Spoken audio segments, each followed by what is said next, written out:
Merci, Monsieur Matteux, de cette invitation. Retrouver à Montpellier, que je ne pensais pas trouver aussi humide, mais bon, on s'adapte. Juste un tout petit point de détail, l'émission Révolution médicale s'est transformée en discussion du soir, et maintenant ça passe le soir, c'est voilà, au cas où.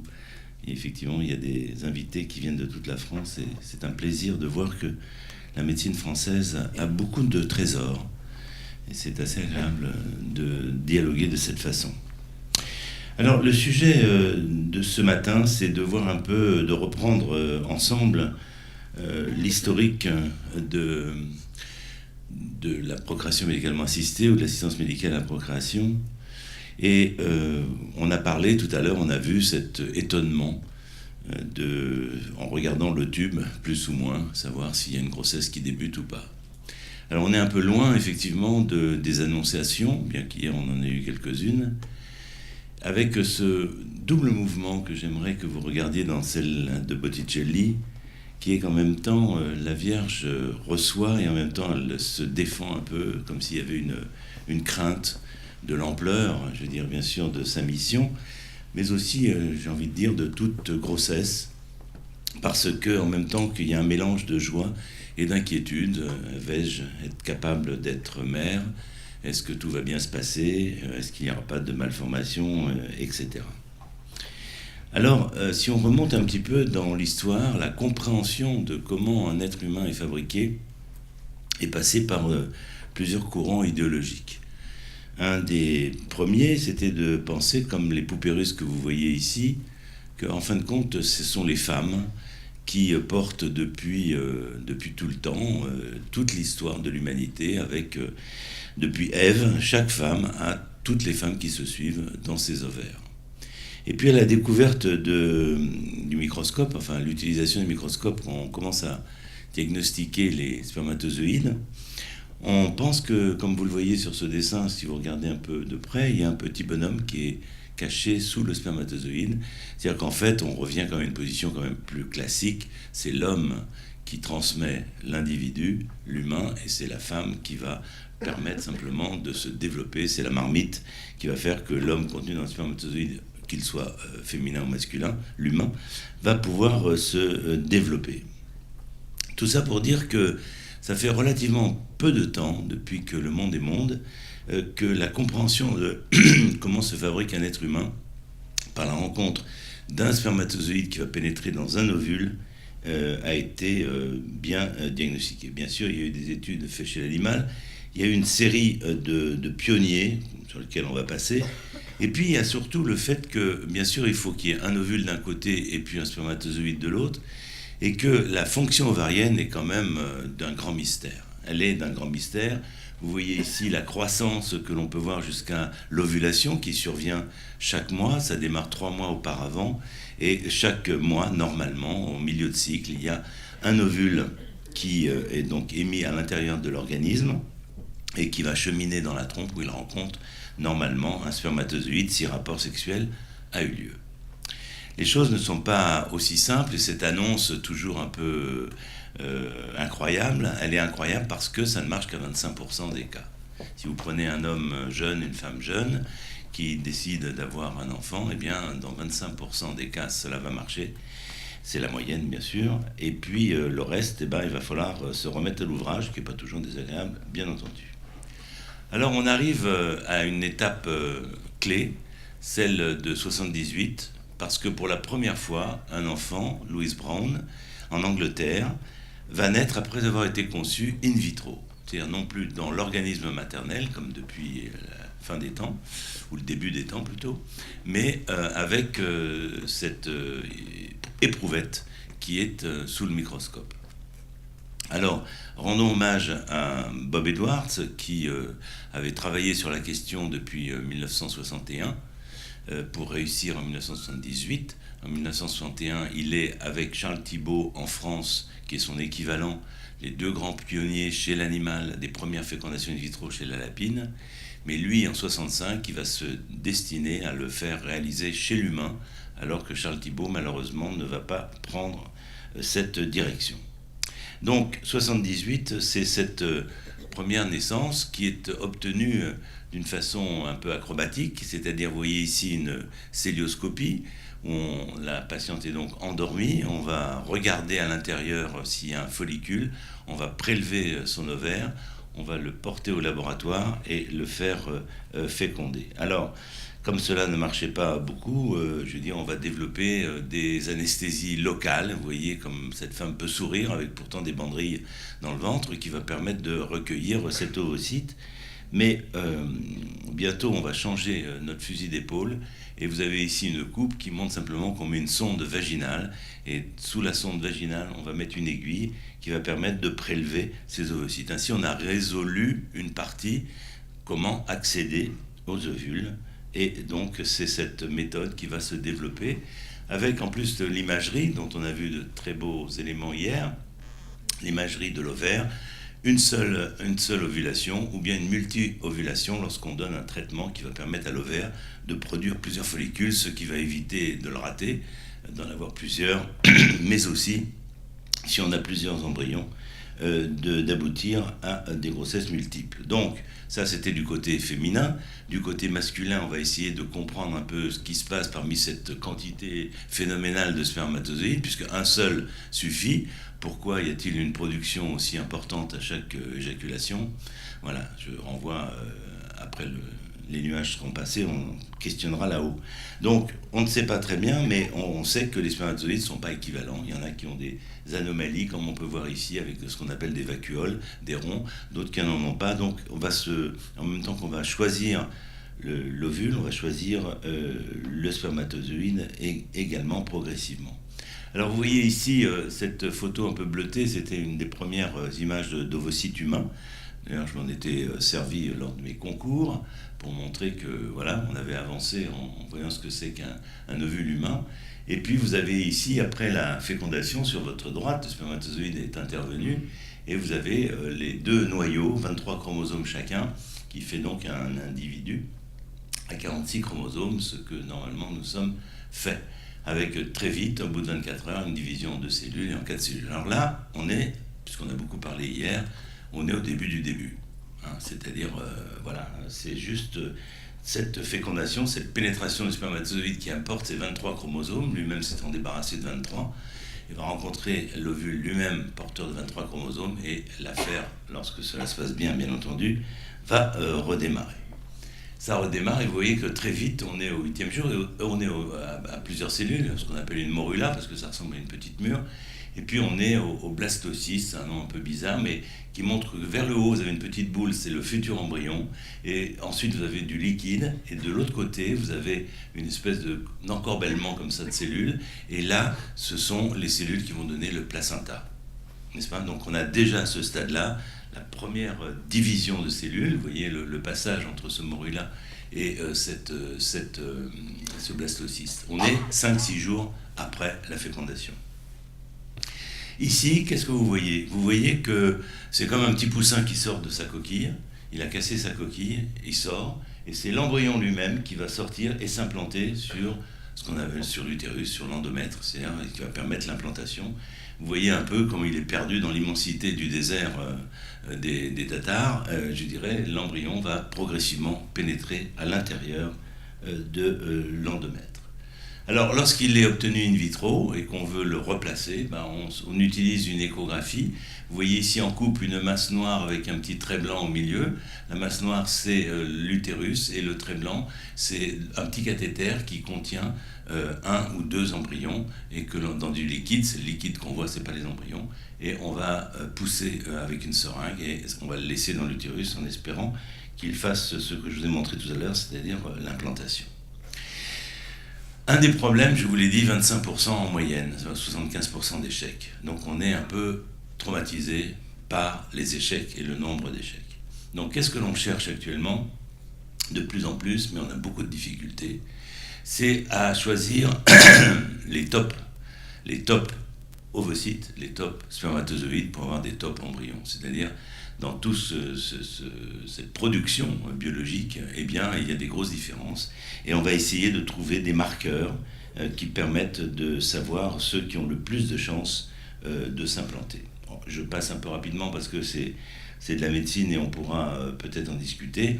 on va de plus en plus vers des études non invasives des milieux qui entourent, de ce qui est sécrété par l'embryon, éventuellement des analyses sur l'embryon sur lesquelles nous reviendrons. Vous voyez ici un embryon de 6 jours, et ici on retire un peu de cellules. C'est une biopsie qu'on fait sur l'embryon, du côté des cellules qui vont donner le trophoblaste, pas du côté de l'embryon lui-même. On aspire de cette façon et on a quelques cellules. Et ces cellules, elles peuvent être analysées. Et on peut donc connaître un certain nombre de choses, si on la pratique, sur un individu qui n'existe pas encore.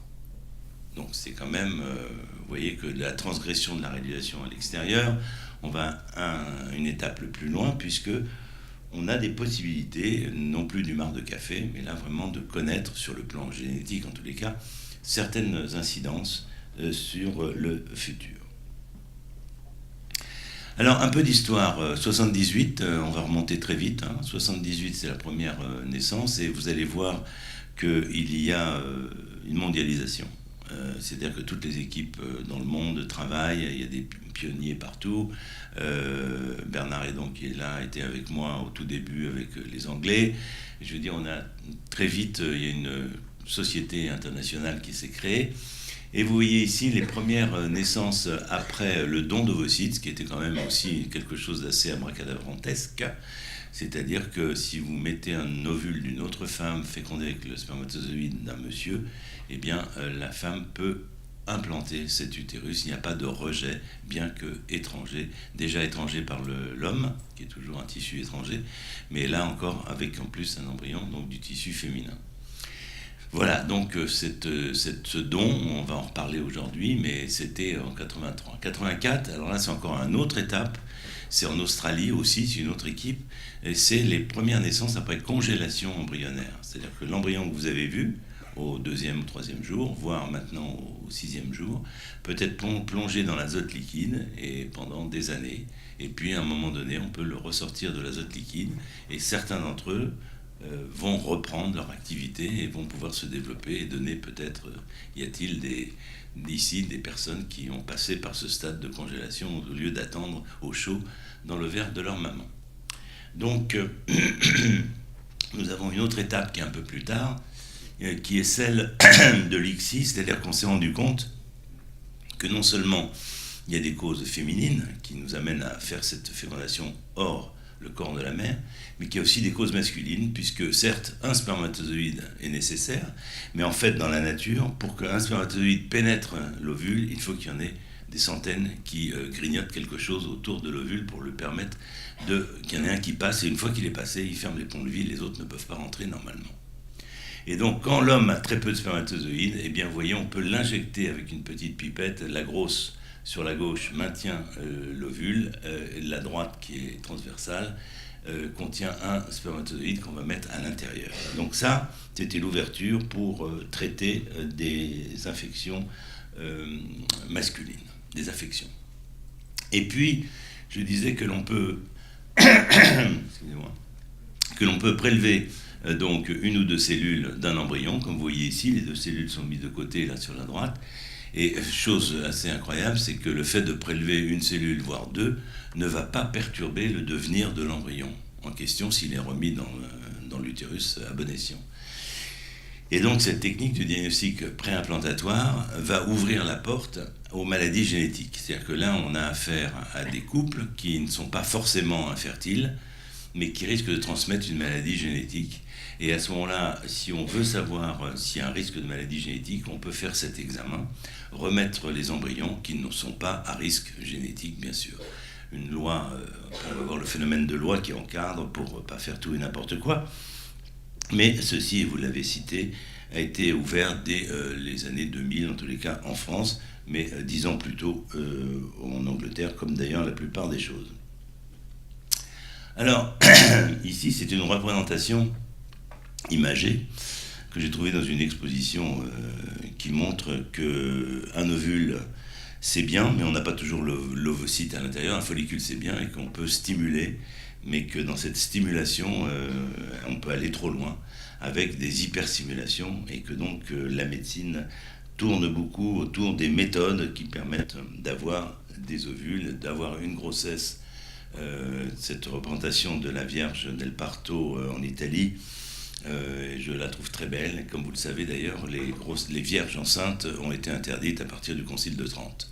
Donc vous avez toute une iconographie qui est très intéressante, mais qui s'arrête, et ça fait partie des interdictions. On va retrouver ensuite tout un tas d'interdictions, toujours autour de la procréation médicalement assistée. Alors il y a des fois des anomalies qui font que les ovaires ont trop de follicules, comme ici, et que ça nécessite des techniques qui sont un peu plus difficiles.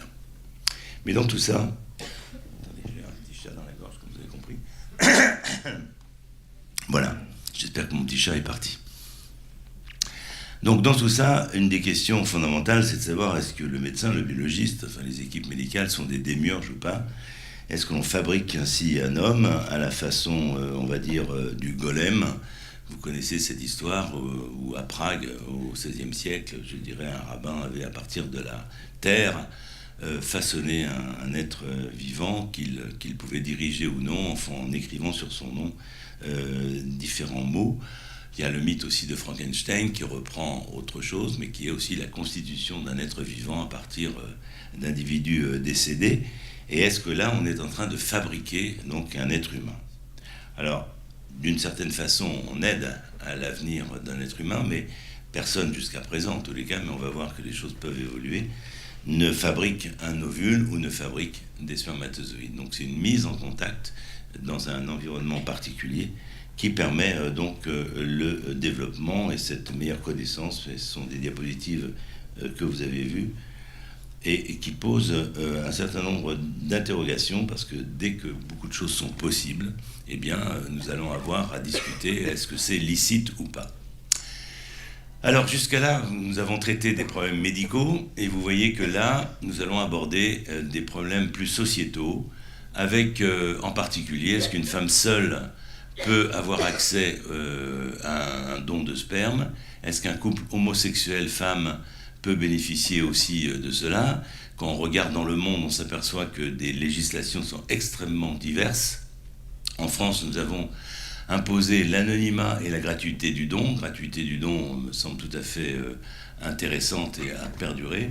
L'anonymat pose question parce que de plus en plus, beaucoup de gens interviennent en pensant que l'enfant, s'il le souhaite, doit avoir un accès à ses origines.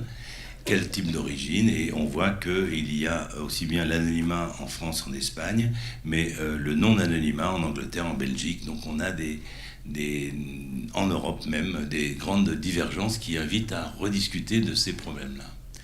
Les mères porteuses, qui sont aussi une autre technique qui consiste à faire porter la grossesse par une femme qui soit a donné son ovocyte, soit va bénéficier de l'embryon du couple demandeur. La congélation ovocytaire de convenance, puisque non seulement on savait congeler des spermatozoïdes depuis les années 70, mais on va développer dans les années 2005 en particulier la possibilité de congeler les ovocytes. Donc un certain nombre de questions se posent qui débordent un peu la question strictement médicale. Et ceci est lié avec une situation très particulière qui est que l'âge de la femme en désir d'enfant augmente. C'est-à-dire que de plus en plus tardivement, les femmes souhaitent avoir des enfants. Le premier enfant est autour de 30 ans, comme vous le savez, puisqu'il y a souvent des recompositions familiales. On se retrouve avec des demandes autour de 37-38 ans. 37 ans étant à peu près la moyenne des 80 000 demandes de fécondation in vitro en France. Et donc, on est donc confronté à cette situation qui ne serait pas tellement préjudiciable, si ce n'est que l'âge de la femme en particulier impacte sur le taux de succès. Plus la femme évolue en âge, moins sa fécondité peut être réalisée. Ça, c'est incontournable, c'est une différence entre l'homme et la femme incontestable. Et donc, on est confronté à cette situation. Et alors, bien sûr, toujours les techniques démarrent avec des indications médicales, puis ensuite peuvent être appliquées sur des situations plus sociétales. Qu'est-ce que c'est ici cette image? On est à l'intérieur d'un ventre, on va prendre une partie de l'ovaire, on va le ressortir, on va le congeler, et quelques années plus tard, on va le remettre. Alors pourquoi est-ce qu'on fait ça ? On fait ça parce qu'il y a des femmes qui ont un cancer, qui vont avoir une nécessité de traitement de chimiothérapie. Si on ne protégeait pas une partie de leurs ovaires, eh bien, elles n'auraient plus de fonctionnement ovarien lorsqu'elles seront guéries. Donc la congélation, la cryopréservation ovarienne a été proposée dans ce cadre-là. Et non seulement le tissu ovarien que vous avez vu, mais aussi l'ovule lui-même. Comme je vous le disais, autant les spermatozoïdes, ça a été développé assez tôt, en 70. Pour les ovocytes lui-même, c'est venu plus tardivement. Et aujourd'hui, on réussit par les techniques dites de vitrification à garder, donc pendant des années, des ovocytes, au point que certaines femmes, et là vous voyez la limite entre le médical et le sociétal, certaines femmes qui se trouvent autour de 34-35 ans et qui n'ont pas de prince charmant se disent j'ai bien entendu ce qu'a dit un tel ou un tel, il y a une baisse de la fertilité avec l'âge, comme j'ai pas de prévision dans les 3-4 ans qui viennent, pourquoi est-ce que je ne mettrais pas de côté des ovocytes pour que le jour J, je puisse utiliser les ovocytes de 34 ans plutôt que mes ovocytes de 40 ans, dont j'ai bien entendu qu'il y avait une diminution par 2 de leur efficacité. Alors effectivement, c'est quelque chose qui se développe, qui se réalise. En France, ce n'est pas autorisé, sauf si la femme a un cancer, c'est la double peine. Mais je dirais, dans beaucoup de pays du monde, cette congélation ovocytaire est autorisée. Ce qui ne veut pas dire que c'est simple, qu'il suffit d'un claquement de doigts et que tout le monde doit le faire. Ce d'autant qu'il y a eu, comme vous le savez, des compagnies américaines comme Google, etc., qui ont plutôt incité dans le but d'avoir une productivité des femmes au travail plus grande. D'ailleurs, on peut contester parce qu'à 30 ans, on est certes hyperactive, mais à 40 ans aussi aujourd'hui. Donc, on ne sait plus quand est-ce qu'il faut, quel est le bon âge pour être enceinte et quitter l'usine, la fabrique. Donc, cet argument ne me semble pas très judicieux. Par contre, c'est vrai que ça ne marche pas à tous les coups et que donc il faut accompagner et discuter. Mais c'est un des points du manifeste que vous avez eu l'amabilité de citer et qui a été envoyé d'ailleurs à tous les candidats à la présidence de la République, pour essayer de voir si on ne peut pas évoluer sur notre législation qui donc aujourd'hui, alors que les hommes, si un homme demande de congeler son sperme, il suffit de faire une ordonnance, il va dans un laboratoire agréé et il aura du sperme congelé, alors que la femme ne peut pas. Donc il y a effectivement un certain nombre d'incohérences que vous avez mentionnées. Alors il n'en reste pas moins que aujourd'hui, la maternité et la paternité a vraiment changé au sens où il y a plusieurs maternités possibles. Il y a d'abord 2 maternités biologiques possibles. Une femme peut donner le noyau de son noyau, c'est-à-dire son équipement génétique. Une autre femme peut donner des mitochondries qui sont à l'intérieur du cytoplasme et qui peuvent aider à la croissance de l'embryon, encore à prouver. Une troisième femme peut porter l'embryon constitué in vitro.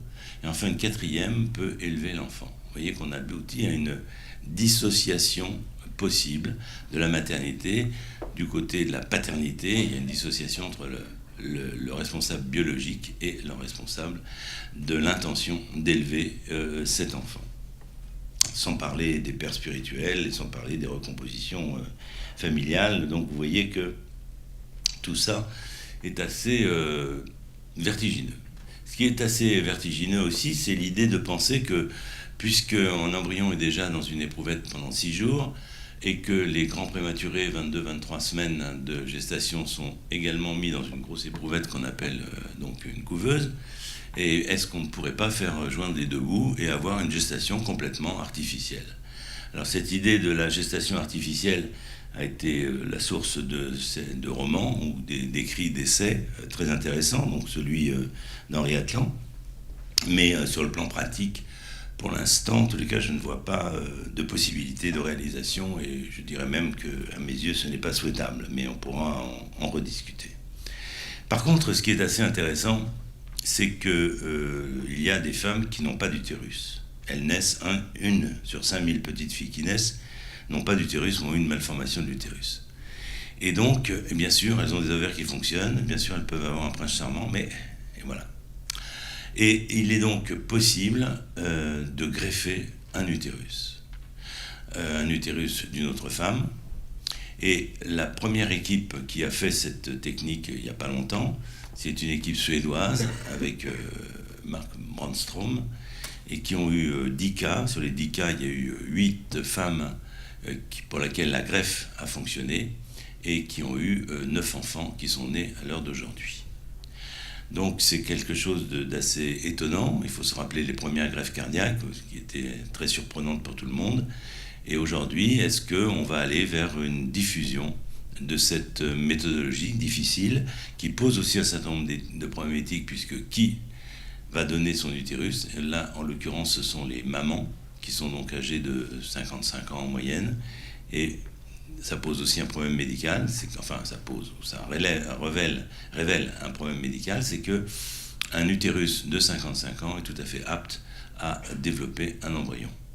Donc les problèmes de fertilité sont liés surtout aux problèmes ovariens, mais pas tellement aux problèmes utérins. Problème ovarien ou à la production de spermatozoïdes, et on en vient aux gamètes artificiels. Et là, ça veut dire quoi? Ça veut dire que vous avez vu, je vous ai montré l'image du blastocyste avec le futur embryon, et puis le reste, l'encorbellement, qui était le placenta. Dans le futur embryon, vous avez des cellules qu'on appelle des cellules souches. Ce sont les cellules qui vont donner tout le reste. C'est-à-dire, elles vont se différencier à partir d'un tronc commun. Elles vont donner la peau, le cerveau, les os, enfin tout ça, quoi. Et elles vont donner aussi les cellules sexuelles, c'est-à-dire les gamètes masculines ou féminines. Et donc, il est possible, de même qu'actuellement on sait diriger les cellules souches vers des cellules cardiaques, par exemple, ou vers des cellules de la peau, pour agir sur les greffes, il y a des équipes qui se sont donc lancées sur la constitution de gamètes, en particulier de spermatozoïdes. Et vous voyez ici, d'ailleurs, depuis déjà 6 ans, les premières naissances chez les animaux à partir de néogamètes, c'est-à-dire à partir de cellules souches transformées en spermatozoïdes. Donc évidemment, à partir du moment où on peut manipuler de cette façon, on peut aussi créer un clonage. Alors le clonage, très rapidement, vous prenez une cellule de la peau, là, qui est la cellule noire avec 46 chromosomes, vous retirez donc ces 46 chromosomes qui constituent la base génique d'un individu, et vous le mettez dans un ovocyte chez lequel on a enlevé les 23 chromosomes propres qu'il avait auparavant. Donc on fait un transfert de noyau d'une cellule adulte de 46 chromosomes, qui est notre constitution, dans un ovocyte, lequel va se prendre à se développer et à devenir un embryon. Donc c'est déjà assez époustouflant, évidemment. Et de cet embryon, eh bien, qu'est-ce qu'on peut faire? Soit on le transfère dans l'utérus, et il pourrait, j'emploie bien le conditionnel, il pourrait donner naissance à un individu, un être humain. Soit on le développe simplement pour qu'il donne des lignées cellulaires, et ces lignées cellulaires, ces cellules souches, pourraient être utilisées en médecine. Au lieu de greffer des organes, on grefferait des cellules, et on aurait donc ainsi, il y a plusieurs essais cliniques qui sont actuellement en cours dans le monde, aussi bien pour des problèmes oculaires que d'autres maladies graves, et donc il y a la possibilité de constituer donc ces cellules souches de cette façon. Alors évidemment, on voit bien tout ce qui est, je dirais, sous-jacent, c'est-à-dire une espèce de constitution de banque d'organes à partir des cellules souches, comme l'a démontré ici Annette Messager, pas loin de Fabre, n'est-ce pas? Mais évidemment, si on répète cette espèce de programmation, on pourrait aussi avoir la naissance, pour l'instant il n'y en a pas eu, d'êtres identiques, en tous les cas a priori identiques, et ça pose bien sûr d'autres problèmes. Enfin, pour ajouter quelques éléments à vos cauchemars, il est aussi possible de penser à la greffe d'utérus, on pourrait le faire chez un homme, et puis de toute façon, comme vous le voyez ici, cette femme qui se transforme en homme gardait son utérus, et donc elle a été de fait enceinte. Il a été, il, je ne sais pas. Voilà, donc on est dans une bousculade et on a envie de revenir à des fondamentaux. Et les fondamentaux que je vous invite effectivement à réfléchir, c'est en fin de compte, quand commence la nature humaine, quand commence la personne humaine, je vais dire. Donc est-ce que c'est au moment de la conception? Est-ce que c'est au moment de la fécondation in vitro? Est-ce que c'est au moment, enfin pas la fécondation in vitro, pardon, de la fécondation? Est-ce que c'est au développement du système nerveux? Est-ce que c'est au moment de la naissance? Ce sont des questions qui interpellent surtout les grands courants de pensée, religieux et non religieux, pour essayer de savoir où est le début. Du début, y a-t-il un début, il y en a, mais à quel moment peut-on considérer? Est-ce que c'est dès le début, comme le propose l'Église catholique, ou est-ce que c'est au moment de la naissance, ou entre les deux? Et on a parlé hier de la médecine anténatale, de ces images où on voit bien sûr se dessiner un fœtus, et je dirais, on ne sait pas très bien à quel moment il faut mettre cette définition. Donc est-ce que c'est encore une fois au moment de l'apparition du système nerveux ou pas? Ce sont ces grandes questions, je dirais, qui nous amènent aussi à réfléchir sur cette volonté de prédiction que nous voulons. En effet, je ne sais pas si vous avez vu dans le film d'ailleurs que votre fils a montré, qui était très intéressant, on pourrait mettre une scène de Gattaca, de film que je vous conseille de voir. Au moment de Gattaca, la femme accouche, ça on reste toujours là-dessus, l'enfant est pris par une sage-femme, qui le met sur le ventre de la mère, et en même temps, elle lui dit, c'est un garçon, mais ça, elle le savait déjà depuis belle lurette, mais elle dit, il va avoir un diabète à 30 ans, il va avoir une maladie dégénérative à 45 ans, elle lui dit déjà son avenir, puisqu'on a fait des tests génétiques. Donc c'est un peu comme si, au moment de la naissance, on était déjà adulte, et on avait déjà cette prévision de ce qu'on allait être. Bon, encore que, bien sûr, cela mérite de quelques corrections, et ne pas croire cela comme ça. Mais nous sommes toujours confrontés à cet éternel débat. Est-ce que nous pouvons, est-ce que nous avons le droit d'essayer de connaître, de comprendre, d'avoir accès à la connaissance? Il est très difficile de lutter contre la connaissance. Est-ce qu'on a les moyens de diriger cette connaissance pour mettre des lignes rouges? C'est-à-dire là, on veut aller, là, on ne veut pas aller, dans la mesure où on sait que, par exemple, plus de 3% des naissances... c'est-à-dire plus de 20 000 enfants par an naissent en France, mais dans le monde, vous imaginez, après toutes ces techniques qui sont réalisées aujourd'hui, mais celles que je vous ai un peu évoquées, qui pourraient être réalisées demain. Alors, tout ça invite, si vous voulez, à réfléchir sur le plan éthique, parce que c'est vrai que vous avez rappelé la naissance d'Amandine avec l'équipe biologique de Jacques Testard, moi-même et Papiernik, mais nous avions, je dirais, tout de suite été interpellés par les pouvoirs pour la réflexion éthique, et le président d'alors, François Mitterrand, avait créé le Comité national d'éthique pour justement essayer de passer de l'éthique au droit. Ce qui montre bien que les limites, de plus en plus, les limites que l'on va avoir dans toute cette formidable arsenal, eh bien, ça va être des limites éthiques, non pas de... Évidemment, c'est facile quand on dit on ne peut pas le faire. Alors, quand on ne peut pas le faire, ça, voilà, la limite elle est toute trouvée. Mais quand on peut faire et qu'on se pose la question est-ce qu'il faut le faire, là, c'est déjà beaucoup plus compliqué.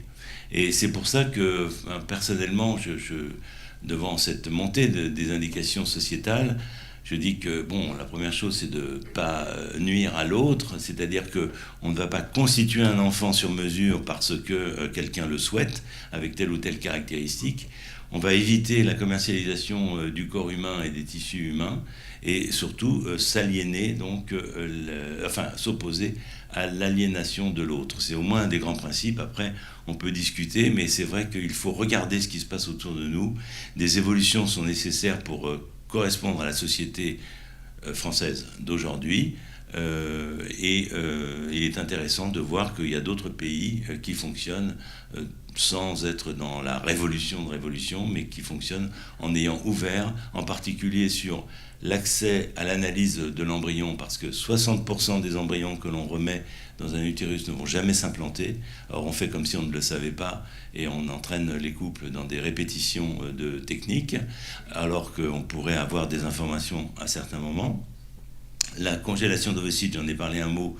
Pourquoi l'interdire aux femmes? Ce qui ne veut pas dire qu'il faut le faire systématiquement. Le don d'ovocytes, aujourd'hui, il y a une espèce de situation un peu bizarre, puisqu'en France, tout n'a pas été fait à mes yeux pour que le don d'ovocytes puisse se réaliser. Donc les femmes vont à l'étranger, où ça coûte un certain nombre de deniers. Mais la sécurité sociale française peut rembourser, si elles ont moins de 43 ans, cette démarche d'une technique que l'on ne peut pas faire en France. Donc c'est un peu, il y a des quadratures du cercle.